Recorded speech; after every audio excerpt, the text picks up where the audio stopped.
એક મા તરીકે આપણા બાળકના જીવનમાં આપણે શું કરી શકીએ છીએ? આમ તો ઘણું બધું કરી શકીએ છીએ, કારણ કે મા વગરનું જીવન તો આપણે વિચારી પણ નથી શકતા. પણ મારે તમને આજે એક કિસ્સો કહેવો છે ને, એ ખૂબ મહત્વનો છે.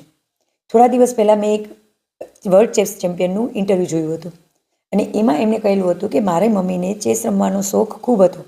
એટલે હું નાનો હતો ને ત્યારે મારા મમ્મી મને એમની સાથે ચેસ રમાડતા, અને જેને પરિણામ રૂપે આજે એ વર્લ્ડ ચેસ ચેમ્પિયન છે. જોયું, નાનપણમાં લીધેલા નાના પગલાંનું પરિણામ આજે એમને શું આવેલું છે. તો જો આજે આપણા બાળકો નાના હોય ને, તો આ વસ્તુ તો આપણે પણ અમલમાં મૂકી શકીએ છીએ. આપને ગમતી પ્રવૃત્તિ આપણે આપણા બાળક સાથે તો કરી શકીએ છીએ ને.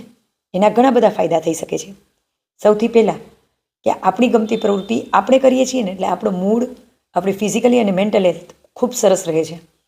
બીજું, આપણે અને આપણા બાળક બંને સાથે એ પ્રવૃત્તિ કરીએ છીએ ને, એટલે ઓટોમેટિકલી આપણું અને એનું બોન્ડિંગ ખૂબ મહત્ત્વનું બની જાય છે. અને ત્રીજું, તમને ક્યાં ખબર છે, આ જ સ્કિલ આપણા બાળકને પણ ભવિષ્યમાં એક સારું કેરિયર આપી શકે, કોઈ પ્રસિદ્ધિ આપી શકે. પછી તમને ગમતી સ્કિલ કોઈ પણ હોઈ શકે.